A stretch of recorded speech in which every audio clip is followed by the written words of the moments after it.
국민의힘 내부 분위기 심상치 않게 흐르고 있습니다. 한동훈 사퇴할 결심, 두 번째는 국민의힘의 무더기 탈당 얘기입니다. 이 국민의힘 친윤계 의원이죠. 윤상현 의원이 이 윤석열 대통령 탄핵안 결과를 놓고 이런 반응을 보였습니다. 들어보시죠.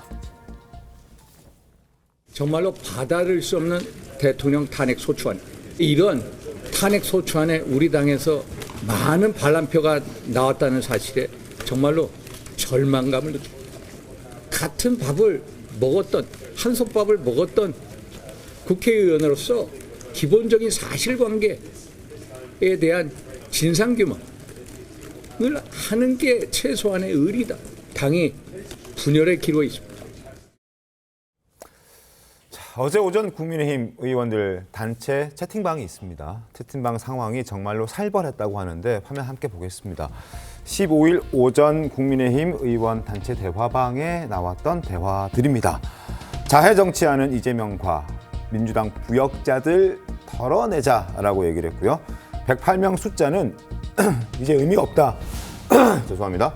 자, 90명이면 충분하다. 90명 똘똘 뭉쳐서 불씨를 살려야 한다. 이런 목소리들이 나왔다고 합니다. 물론 여기에 이제 좀 중재하는 의원들도 꽤 있었다고 하지만 어찌됐든 친윤의 재선 A 의원은 저런 이야기를 화두로 던졌습니다.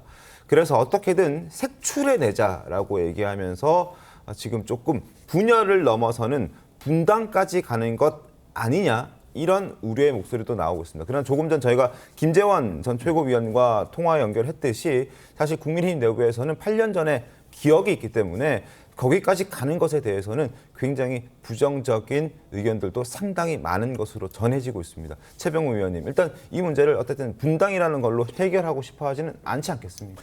근데 저런 식의 단체 대화방에서 지금 울분을 토하는 의원도 있겠죠, 물론. 네. 그러나 저거는 이제 14일에 탄핵소추안이 가결되고 난 직후의 일입니다. 그래서 아마 본인의 어떤 그 정서적 반감, 특히 뭐 친윤 재선 의원이라고 하니까 네. 그런 부분을 이제 감추지 못하고 저렇게 토해냈는지 모르겠으나, 그러나 그 정치라는 거는 한 며칠만 또 지나 보면 상황이 달라져 있거든요. 이미 오늘 헌법재판소가 재판권 전체 회의를 열고 이제 본격적으로 그 심리에 돌입합니다.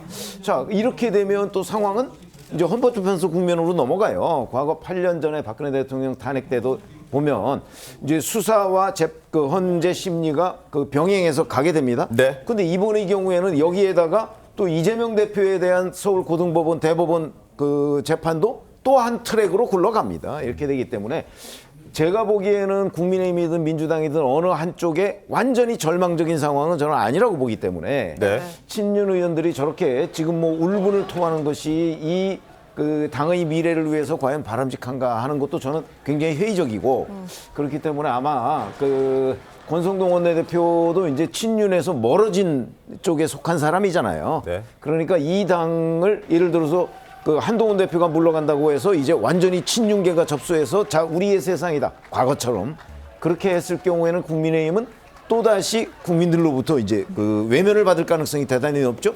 그 상황이 되면 아마 오히려 재기불능 상태가 되지 않을까라는 차원에서 본다면 지금 뭐 부역자, 배신자 뭐 이렇게 나오는 얘기는 네. 탄핵소추안이 가결되고 난 직후의 상황이고 앞으로 점점 더 이 진정이 돼가면서 아마 그런 부분을 권성동 원내대표가 잘 이끌어갈 것으로 저는 예상을 하고 있습니다. 알겠습니다. 네, 이 지금 윤석열 대통령 탄핵안에 찬성을 밝혔던 김상국 의원이죠. 앞서서 당 분위기에 대해서 이렇게 전했는데 지난 12일의 발언을 들려드리겠습니다. 계엄 해제 직후에 제가 바로 찬성으로 갈 분위기가 뭐 어디에서나 느껴졌었기 때문에 다른 의원들도 적극 설득하겠다고 나섰지 않습니까? 아하. 그 후에는 저한테 그래 설득하시는 분은 안 계시고요. 겁을 주는 분은 많이 계신데 어떻게 겁을 주세요? 설득하는 분은 안 계신 것 같습니다. 다음번에 공천 못 받아. 근데 제가 말씀 올렸던 것처럼 예. 그 계엄 해제할 때 그때 그 심정과 각오가 남아 있다 보니까 새겨져 있다 보니까 예. 사실 뭐 가야 할 길은 너무나 뚜렷하다고 생각합니다.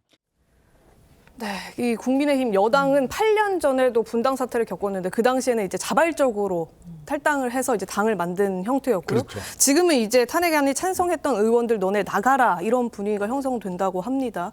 민주당도 과거에 국민의당과 이제 분열을 겪었던 적이 있는데 이렇게 출당 조치 내쫓는다는 것 가능한 겁니까? 주로 이제 출당이 논의되는 것은 이제 비례대표 의원에 한해서 논의가 되죠. 지역구 의원은 스스로 탈당을 하더라도 국회의원 신분을 갖고 당정만 바뀌는 거고요. 네. 이제 비례의원 같은 경우는 스스로 탈당을 하면 국회의원 자격을 상실하고 그 당에서 다음 순번의 의원이 승계를 받습니다. 그러니까 그 당에 있어서는 의원 숫자에 손실이 없는 거죠. 네. 근데 이제 본인은 이제 의원직을 상실하니까 보통 이제 김혜지 의원 같이 당의 의견과 충돌이 벌어지는 경우에 당에서는 탈당하라 그러고 본인은 나를 윤리위에 제소시켜서 제명해달라. 출당시켜 주십시오. 뭐 이런 이제 논쟁이 있습니다. 저는 이 광경을 보면서 정말 실망스러워요. 이 어마어마한 정말 있어서도 안 될 사태가 일어났는데 자성과 반성, 그다음에 앞으로 국정 운영을 어떻게 해야 될지 이런 것들을 논의하는 게 사실 지금 분위기가 되는 거 아닙니까? 윤석열 대통령의 개인의 정말로 있을 수 없는 결정으로 이런 나라의 혼란이 일어났지만 국민의힘도 그 책임을 면할 수는 없는 거 아니겠습니까? 그러면은 대통령을 잘못 보살하기보다는 같이 국정을 운영함에 있어서 대통령에게 제대로 민심을 전달하지 못한 그리고 대통령의 잘못을 지적하지 못한 그래서 이렇게 파국으로 치닫게 된 이런 부분에 대해서 반성을 하고 우리가 왜 이렇게 됐느냐 그 원인도 좀 규명해 보고 앞으로 잘해야 되고 그러려면 어떻게 앞으로 국정 운영을 해야 될지 이런 것들을 하루 이틀 3일 사이에 집중적으로 논의가 되는 카톡방이 돼야 되는데 서로 의원들끼리의 삿대질과 이런 험악한 얘기가 오가는 걸 보면은 아직도 민심을 전혀 이해하지 못하고 있구나. 국민들은 지금 떨어진 국격을 바로 세우기 위해서 어떻게 대외 신인들을 높일 것이냐. 이 부진한 내수 진작을 위해서 무슨 정책을 써야 되느냐. 이런 게 관심 있는 거 아니겠습니까? 그리고 연말 송년회 해야 될지 말아야 될지.